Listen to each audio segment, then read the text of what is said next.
మన ప్రభు అయిన యేసుక్రీస్తు నామములో కూడి వచ్చిన ప్రతి ఒక్కరికి వందనాలు తెలుపుకుంటూ దేవుని యొక్క పరిశుద్ధ గ్రంథంలో నుంచి మత్తయి సువార్త 16వ అధ్యాయము 24వ వచనం మనం చదువుకుందాం అండి. మత్తయి సువార్త 16వ అధ్యాయము 24వ వచనం.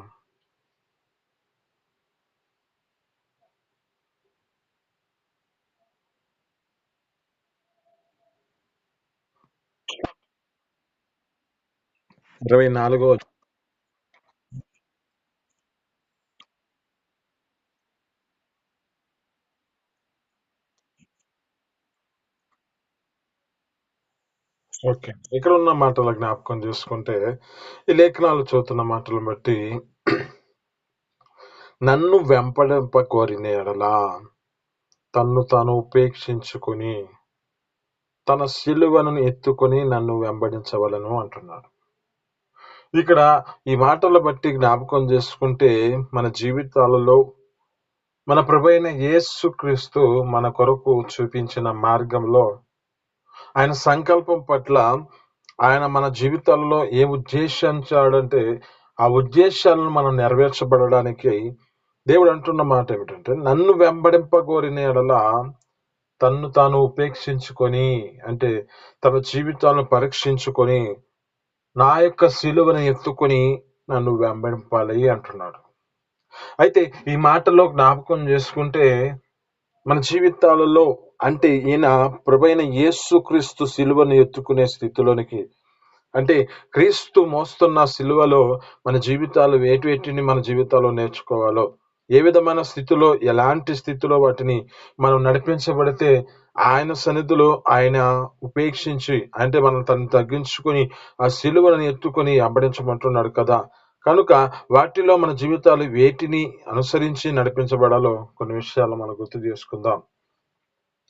ఇక్కడ మన ప్రభువైన యేసుక్రీస్తు మనకు చూపించిన మార్గము ఏమిటి అంటే ఆయన మన కొరకు తన రక్తాన్ని తన యొక్క ప్రాణాన్ని పెట్టినట్లుగా కనబడుతుంది.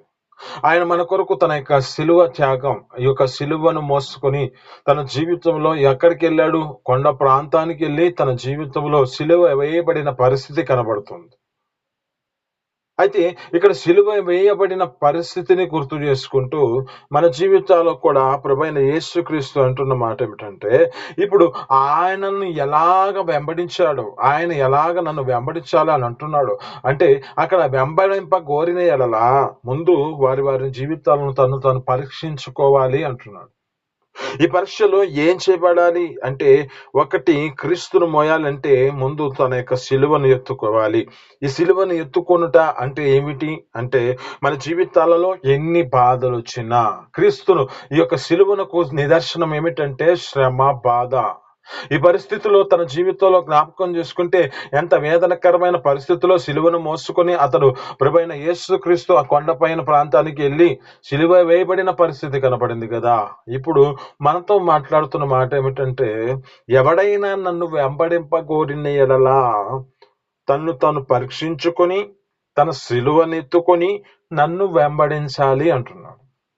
అంటే ప్రభువైన యేసుక్రీస్తు ఎలా మోసపోయాడో, ఎలాగ శ్రమ పెట్టబడ్డాడు, ఎలాగ తన జీవితంలో ఎన్ని బాధలు వచ్చినా ఆ పరిస్థితిని బట్టి జ్ఞాపకం చేసుకుంటే ఎలాగ ఆయన మన కొరకు తన ప్రాణాన్ని పెట్టాడో మన జీవితాల్లో కూడా ఇప్పుడు మనం ఏం చేయబడాలంటే ఆయన చూపించిన మాదిరి ప్రకారము మన జీవితాలను కూడా అలాంటి స్థితిలో అప్పగించుకోవాలి. ఆమేన్, హల్లెలూయా. అంటే ఇక్కడ ఏం చేయబడాలి అంటే ఎంతగా శ్రమ పెట్టబడినా, ఎంతగా బాధకరమైన పరిస్థితి వచ్చినా మన జీవితాల్లో ఆయన సిలువని ఎత్తుకొని నడిపించబడిన స్థితిలోనికి రావాలి. ఆ సిలువకు సాదృశ్యం ఏమిటంటే శ్రమే, బాధే, వేదనకరమైన పరిస్థితే వస్తుంది. కానీ మనం ఏం చేయబడాలంటే ఆయనని సిలువ ఎత్తుకొని మనం నడిపించబడే వాళ్ళగానే మార్చబడాలి. ఏ మాత్రము మన జీవితాల్లో వెనుకకు తిరిగే పరిస్థితి ఉండకూడదు. వెనుకకు వేయకుండా మన జీవితాల్లో మన స్థితిని బట్టి నడిపించవలసిన స్థితిలోనికి రావాలి.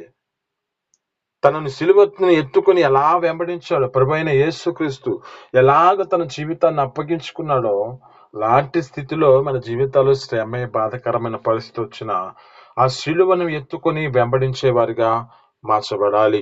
అప్పుడు ఆయన సన్నిధిలో మన జీవితాలు జ్ఞాపకం చేసుకుంటే అంటున్న మాటను బట్టి వెంబడించగోరినని ఎడల కనుక మనల్ని మనం పరీక్షించుకోవాలి. మన యొక్క జీవితాలను బట్టి ఏదో లోక సంబంధమైన జ్ఞాపకం చేసుకుంటే సంతోషం వచ్చినప్పుడేమో మన జీవితాల్లో యొక్క స్థితిని బట్టి సంతోషించి ఆరాధించగలుగుతున్న స్థితి ఉంటది. కానీ మనిషి జీవితంలో ఏదైనా బాధాకరమైన పరిస్థితి వస్తే, ఏదైనా వేదనకరమైన పరిస్థితి వస్తే, లోకంలో మనుషుల యొక్క జీవితాల్లో మతోన్మాదులు ఎలాంటి ఆటంక పరిచిన పరిస్థితుల్లో ఆ క్రీస్తుని విడిచిపెట్టి తిరుగుతున్న పరిస్థితులు ఉంటాయి. అయితే ఇక్కడ మన జీవితాలు ఏం చేయబడాలంటే ఎంత శ్రమ పెట్టబడినా, ఎంతకరమైన అభ్యంతరం కలగ చేయబడుతున్నా నీవు వెంబడిస్తున్న దానికి ఏ మాత్రం వెనకకు తిరగకుండా వెంబడించే స్థితికి రావాలి. అందుకే అంటున్నాడు, నన్ను వెంబడించిన వాడు తన్ను తాను పరీక్షించుకోవాలి. ఏ పరిస్థితుల్లో ఉన్నా తన జీవితాన్ని కాపాడుకుంటూ ఆ విధమైన స్థితిలో తన జీవితాన్ని వెనకకు తిరగకుండా నడిపించబడుతూనే ఉండాలి. ప్రాణం పోయే పరిస్థితి ఉంటది.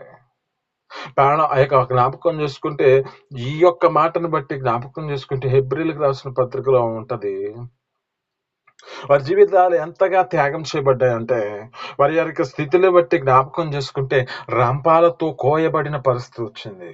అయినా వారి జీవితాల్లో అలాగే తమ జీవితాల్లో సిలువని ఎత్తుకొని వెంబడిస్తున్న వారిగానే కనపడుతున్నారు. అనేక మంది హతసాక్షులుగా మార్చబడ్డారు. వీరందరి జీవితాల్లో జ్ఞాపకం చేసుకుంటే ఏం చేయబడ్డారు? ఆయనని వెంబడిస్తున్నారు కనుక ఆయన సిలువను వారి యొక్క జీవితాల్లో గుర్తు చేసుకుంటూ తమ యొక్క స్థితిని బట్టి ఎంత బాధకరమైన పరిస్థితి వచ్చినా ఆ సిలువను విడిచిపెట్టకుండా నడిపించబడుతున్న వారిగా కనబడుతున్నారు.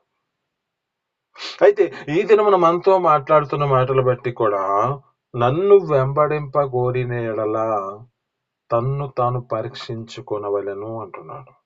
ఉపేక్షించుకోవాలను అంటున్నాడు. ఇక్కడ జ్ఞాపకం చేసుకుంటే మన జీవితాలలో ఎలాంటి స్థితిలో నడిపించబడుతున్నాం. మనకి ఒక నిదర్శనంగా మన యొక్క జీవితాలలో ఒక వ్యక్తి కనపడుతూ ఉన్నాడు. అపోస్తలుడైన పౌలు గారు తన జీవితంలో ఎలాగ శ్రమ పెట్టబడ్డాడు. ప్రభువైన యేసుక్రీస్తు యొక్క జీవితంలో ఎలాగ తన స్థితిని బట్టి జ్ఞాపకం చేసుకుంటే ఒకటి తక్కువ 40 దెబ్బలు తింటే ఈ యొక్క వ్యక్తి 5 మార్లు తిన్నాడంట. ఒకటి తక్కువ 40 దెబ్బలు. బార్లు కెట్టరు యొక్క బెత్తమతో కొట్టబడ్డాడని చెబుతుంది. ఈ విధమైన పరిస్థితి ఎందుకు అంటే తను తాను దేవుని సన్నిధిలో ఉపేక్షించుకుంటూ తన యొక్క స్థితిని బట్టి దేవుని యొక్క మార్గంలో ఆ సిలువని ఎత్తుకున్నాడు కనుక ఎన్ని శ్రమలు వచ్చినా ఎన్ని బాధాకరమైన పరిస్థితి వచ్చినా ఏ మాత్రము ఆయన సన్నిధిని విడిచిపెట్టకుండా నడిపించబడుతున్న వాడిగా కనబడుతున్నాడు అపోస్తలైన పౌలు గారు. అపోస్తలుడైన పౌలు గారు తన జీవితంలో అంటుంది అక్కడ జ్ఞాపకం చేసుకుంటే 2వ కొరింథీయులకు రాసిన పత్రికలో 11వ అధ్యాయం 35 వచ్చిన కాడ నుంచి జ్ఞాపకం చేసుకుంటే ఆయన యొక్క స్థితిని జ్ఞాపకం చేసుకుంటే ఎన్నో శ్రమలు పెట్టబడ్డాడు. ఎన్నో అపాయకరమైన పరిస్థితులు వచ్చినాయి. ఎన్నో ఆపదలు వచ్చినాయి అంట. అతని జీవితంలో జ్ఞాపకం చేసుకుంటే కపట సహోదరుల వలన ఆపదలు అంటాడు.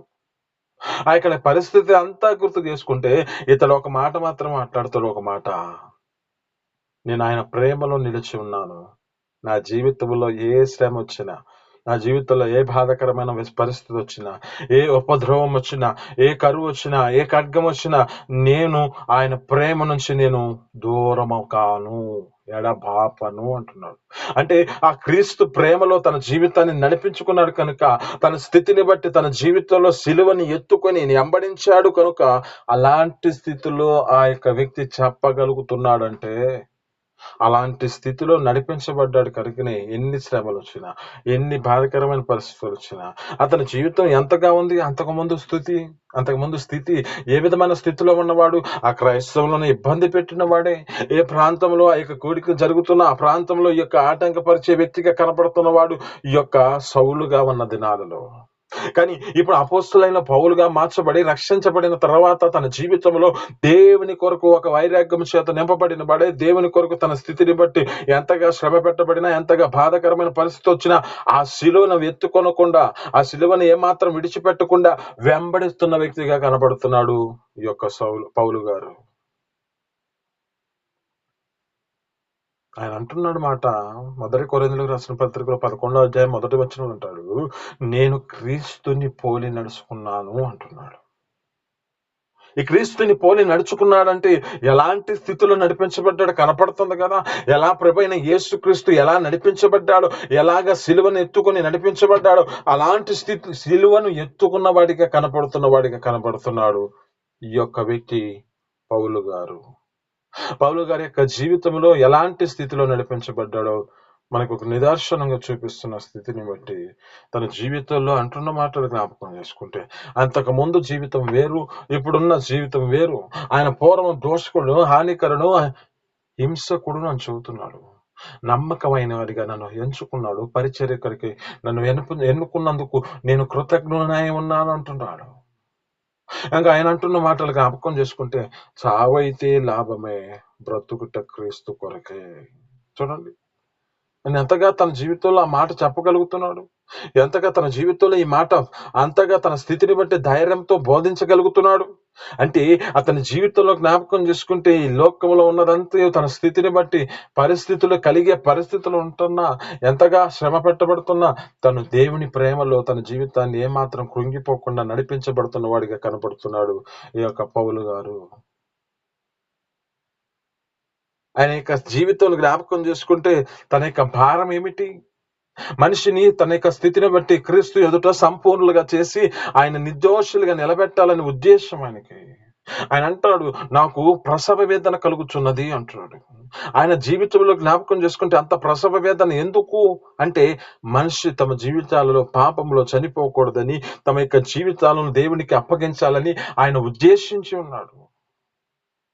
ఆ క్రీస్తు ఎదుట వారిని సంపూర్ణులుగా నిలబెట్టాలని, ఏ విషయంలో వారు తప్పిపోకూడదు, ఏ విషయంలో తన జీవితాలను బట్టి తక్కువ కాకూడదని తమ యొక్క స్థితిని బట్టి బోధిస్తున్నవాడిగా కనపడుతున్నాడు. ఈయన అంటున్న మాటలు జ్ఞాపకం చేసుకుంటే, అయ్యా, అయ్యో, నీ స్వార్థను నేను ప్రకటించిన ఎడల నాకు శ్రమ అంటున్నాడు. అంటే ఇప్పుడు మన జీవితాలలో ఏం చేయబడాలి? సిలువను ఎత్తుకొనటం అంటే ఇక్కడ జ్ఞాపకం చేసుకుంటే శ్రమ కలిగిన పరిస్థితుల్లో, బాధ కలిగిన పరిస్థితుల్లో ఉన్న దేవుని యొక్క సువార్తను ప్రచురపరిచే వారిగా మార్చబడాలి. 2 జ్ఞాపకం చేసుకుంటే, క్రీస్తు మోయట అంటే దేవుని యొక్క చిత్తాన్ని ఏ విధమైన స్థితిలో చెయ్యాలో అది మనం నేర్చుకోవాలి. 1, క్రీస్తును మోయట అంటే శిలువను ఎత్తుకొనుట. అంటే ఎంత బాధాకరమైన పరిస్థితులు వచ్చినా, శ్రమకరమైన పరిస్థితులు వచ్చినా దేవునిని విడిచిపెట్టకుండా మోసే స్థితిలోకి రావాలి. 2, మన జీవితాలలో క్రీస్తును మోయట అంటే దేవుని యొక్క చిత్తమును జరిగించుట. ఈ దేవుని యొక్క చిత్తం ఏమిటి? మన పట్ల ఏమి ఉద్దేశించాడు, ఏమి మన పట్ల జరిగించాలనే ఆలోచన చేత నడిపించబడుతున్న స్థితిలో అంటే మన ఇష్టాలను నెరవేర్చుకోవటం కాదు, కానీ ప్రతి విషయంలో దేవుని యొక్క చిత్తానికి మనం లోబడే జీవితాన్ని నేర్చుకోవాలి. దావీదు గారు తమ జీవితాల్లో జ్ఞాపకం చేసుకుంటే తన యొక్క ఆలోచన ప్రకారం నడిపించబడ్డం. యుద్ధానికి వెళ్ళాలంటే ఆ దేవుని ఎదుట కనిపెట్టుకొని, అయ్యా నీ చిత్తము చెప్పాయా అంటే ఆయన చెప్పినప్పుడు మాత్రమే అక్కడ అంటాడు, జ్ఞాపకం చేసుకుంటే, ఒక చెట్టు ఆకు కదిలినప్పుడు మాత్రమే ప్రయాణం చేయాలి, నువ్వు యుద్ధానికి వెళ్ళాలని చెబుతాడు. అంతగా తన జీవితాన్ని అప్పగించుకున్నాడు కనుకనే, ఆయన చిత్తం ఏమిటో ఆ యొక్క స్థితిని బట్టి అప్పగించుకున్నాడు కనుకనే విజయము పొందుకోగలుగుతున్నాడుగా కనపడుతున్నాడు దావీదు గారు. అయితే ఇక్కడ మన జీవితాల్లో ఏం చేయబడాలంటే జ్ఞాపకం చేసుకుంటే లేఖనాలు చెబుతున్నాయి, దేవుని యొక్క చిత్తము జరిగించే వాడు మాత్రమే నిరంతరం నిలిచి ఉంటాడు. ఎందుకని అంటే వేరే లోకంలో తమ జీవితాలు ఏ సంబంధమైన పరిస్థితికి వస్తున్నాయి, లోకంలో ఉన్న పరిస్థితులు జ్ఞాపకం చేసుకుంటే అందుకే అంటాడు, లోకములో ఉన్నదంతయు మీరు ప్రేమించొద్దు, ఎందుకంటే లోకములో ఉన్నవన్నీ శరీరాశ, నేత్రాశ, జీవపు డంబం, ఇవి తండ్రి వలన పుట్టినవి కాదు అంటున్నాడు. ఏదో ఎవరైనా లోకమును ప్రేమించిన ఎడల ఆ తండ్రి ప్రేమ వానిలో ఉండదంటున్నాడు. ఎందుకు ఈ మాట అంటున్నాడు అంటే, లోకములో ప్రేమించే వాటిని జీవిస్తే వారు తండ్రిని ప్రేమించినట్లుగా కనపడుతున్నట్టు, లోకములో వాటిని ప్రేమిస్తే తండ్రిని విడిచిపెట్టుతున్న పరిస్థితి కనపడుతుంది. కనుక ఇప్పుడు మనం ఏం చేయబడాలంటే లోకంలో వాటిని కాదు, కానీ తండ్రిని మనం ప్రేమించే విధమైన స్థితిలోనికి రావాలి. ఈ లోకంలో ఉన్న వాటిని ఒక దినాన గతించిపోతాయి. అందుకే అంటున్నాను, లోకము దాని యొక్క ఆశలు గతించిపోతాయి, దేవుని చిత్తము జరిగించి వాడు మాత్రమే నిలిచి ఉంటాడు అంటాడు. ఇంకా జ్ఞాపకం చేసుకుంటే అక్కడ మత్తయి సువార్తలో 7:21 అంటాడు. ఏమంటున్నాడంటే అక్కడ జ్ఞాపకం చేసుకుంటే, ప్రభువా ప్రభువా అని పిలుచు ప్రతివాడు పరలోక రాజ్యంలోనికి ప్రవేశించడు కానీ పరలోకమందున్న తండ్రి చిత్త ప్రకారం చేయువాడు మాత్రమే ప్రవేశిస్తాడు అంటాడు. మరి అక్కడ జ్ఞాపకం చేసుకుంటే ఇంకా మాటలుంటాయి. ఆ దినమున అనేకులను చూచి, అయ్యా నీ నామమున మేము భాషలు మాట్లాడలేదా? నీ నామమున మేము అద్భుతాలు చేయలేదా? నీ నామమున మేము ఆశ్చర్యకార్యాలు జరిగించలేదా అని చెప్పే స్థితి వస్తది. ఇప్పుడు మన జీవితాల్లో కూడా జ్ఞాపకం చేసుకుంటే అనొచ్చు, మన జీవితాల్లో అనేకమైన మేము పరిచర్యలు చేశాము, నీ సన్నిధిలో కాలుగు తీసుకొచ్చాము, నీ పరిచర్యలో ప్రతి విషయాలు మేము తోడుగా ఉన్నామని చెప్పి ఉండొచ్చు. కానీ ఇక్కడ అంటున్నాడు ఆయన చిత్తాన్ని జరిగిస్తున్నావా? ఆయన చిత్త ప్రకారంగా నువ్వు నడిపించబడుతున్నావా? ఆయన సంకల్పం చొప్పున ఆ క్రీస్తును మోయటంటే దేవుని యొక్క చిత్తం జరిగించే స్థితిలోనికి వస్తున్నావా? ఆ దేవుని యొక్క సన్నిధిలో ఆ విధమైన స్థితిలో నీ స్థితిని బట్టి సిలువని శ్రమను పొందుకొని ఆ యొక్క పరిస్థితిని బట్టి బాధకరమైన పరిస్థితులను ఆ సిలువను ఎత్తుకొని వెంబడించగలిగే స్థితిలో నడిపించబడుతున్నావా? చిత్తానికి అప్పగించుకుంటున్నావా? అక్కడ అంటాడు, జ్ఞాపకం చేసుకుంటే వారంతే ఆ విధమైన స్థితిలో మాట్లాడుతున్నప్పుడు, అయ్యా నీ నామాన మేము భాషలు మాట్లాడలేదా? నీ నామమున మేము అద్భుతాలు చేయలేదా? అంటున్న స్థితిని బట్టి నేను మిమ్మల్ని ఎన్నడూ ఎరగను అంటాడు. ఇది నీతో మాట్లాడుతున్న మాటలు బట్టి నీవు ఏ విధమైన స్థితిలో ఉంటున్నావు? సిలువను మోయటంటే దేవుని యొక్క చిత్తంలో జరిగించే స్థితిలోనికి వస్తున్నావా? లేక నీ సొంత ఆలోచనల ప్రకారం నడిపించబడుతున్నావా? అందుకే సామెతల గ్రంథం 3:5 అంటాడు, నీ స్వబుద్ధిని ఆధారం చేసుకోవద్దు. నీ సొంత ఆలోచన ప్రకారం నడిపించబడొద్దు. సమస్త ప్రవర్తన యందు ఆయన అధికారానికి అప్పగించుకో. నేను జ్ఞానిని కదా అని అనుకోవద్దు. అక్కడ అంటున్న మాటలు జ్ఞాపకం చేసుకుంటే 3 విషయాలు అక్కడ కనబడతాయి సామెతల గ్రంథంలో. 3 విషయాలు జ్ఞాపకం పడతాయి. ఏమంటే మన స్వబుద్ధిని ఆధారం చేసుకోవద్దు అంటాడు. 2 భయభక్తులు కలిగి చెడుతనాన్ని అసహించుకోండి అంటాడు. 3 నీ స్థితిని బట్టి నీకు కలిగిన వాటిలో దేవునికి ఈటలో నమ్మకంగా నడిపించబడు అంటాడు. అక్కడ జ్ఞాపకం చేసుకుంటే 1 ఆ స్థితిని బట్టి నీ స్వబుద్ధిని ఆధారంగా చేసుకోకుండా సమస్త ప్రవర్తన ఎంత ఆయన అధికారాన్ని ఒప్పుకుంటే నీ త్రోవను సరళం చేస్తా అంటాడు.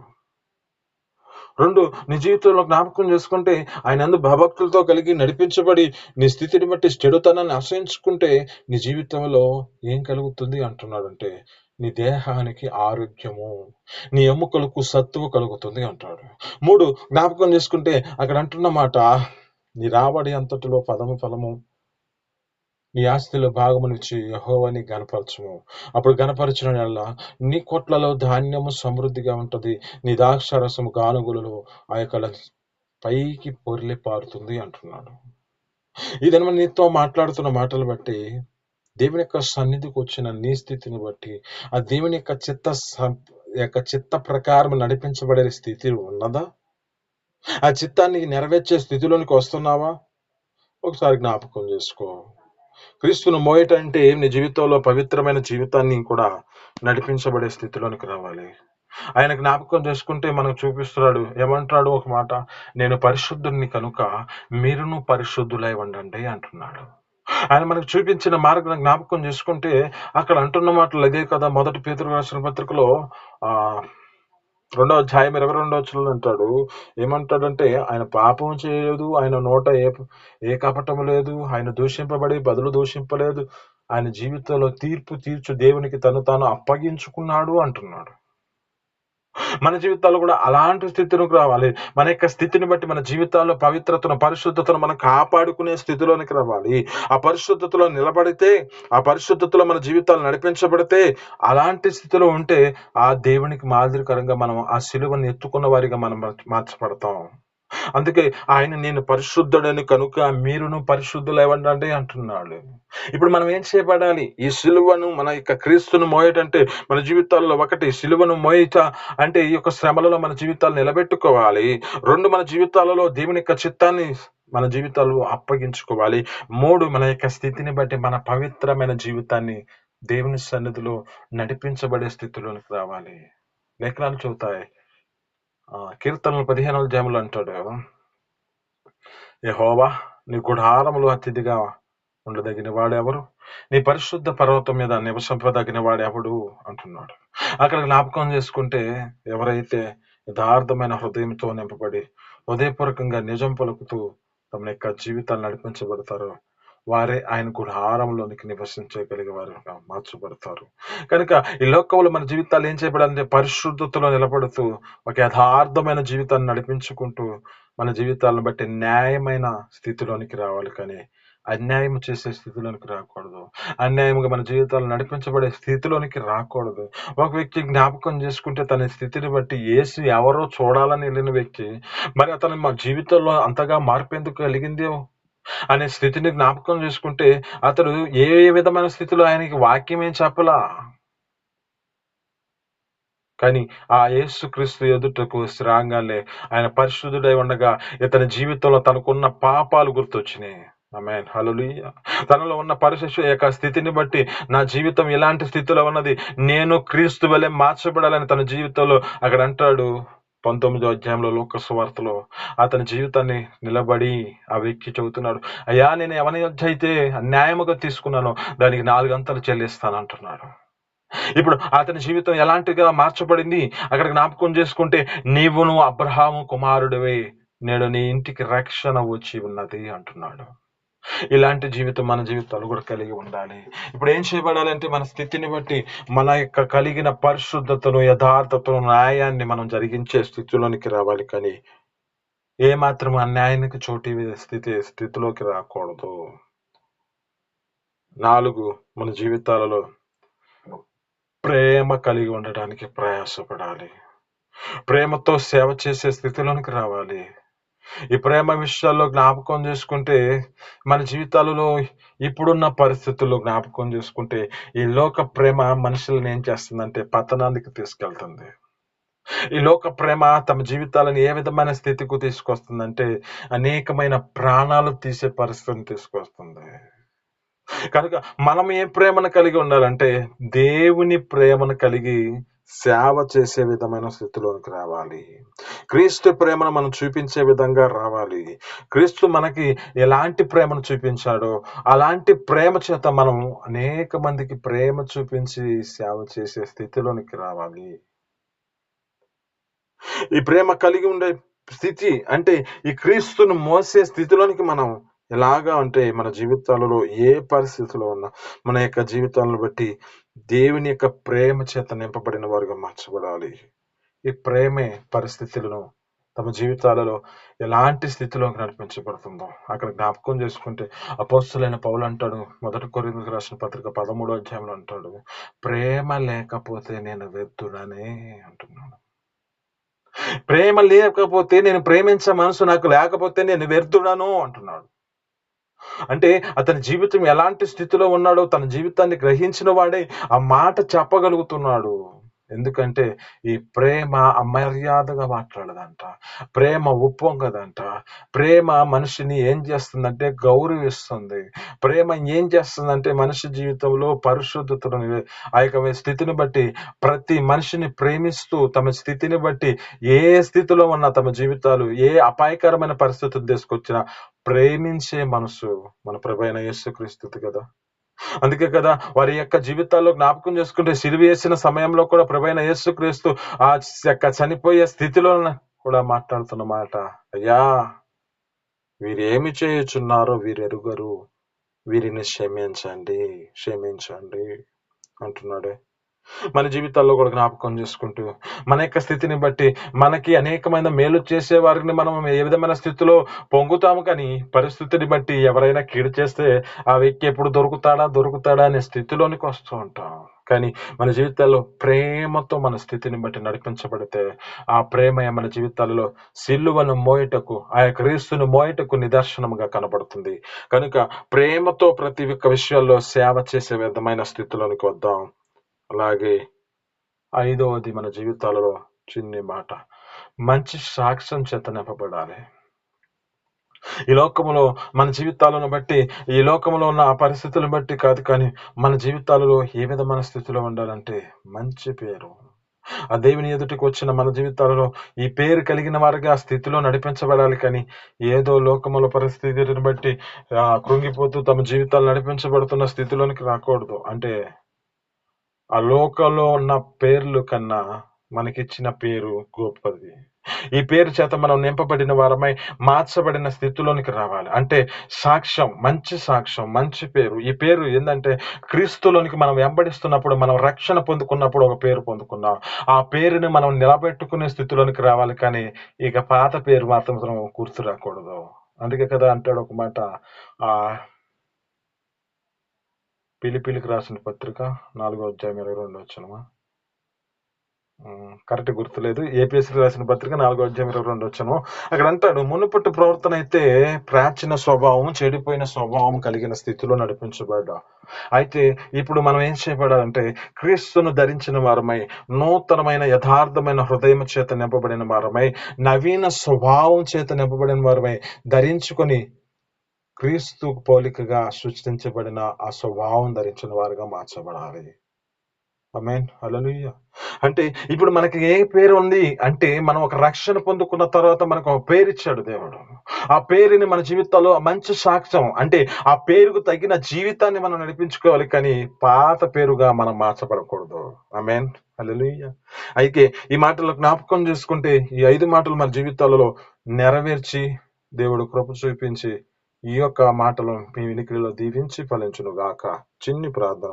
పరిశుద్ధుడ, జీవాధిపతి, ఆశ్చర్యకరుడ, మహోన్నతుడ, నీకు స్తోత్రాలు. మీ అపారమైన ప్రేమ చేత ఈ యొక్క సన్నిధిలోనికి మమ్మల్ని తండ్రి మీరు నడిపించిన దాని మనకు స్తోత్రాలు తండ్రి.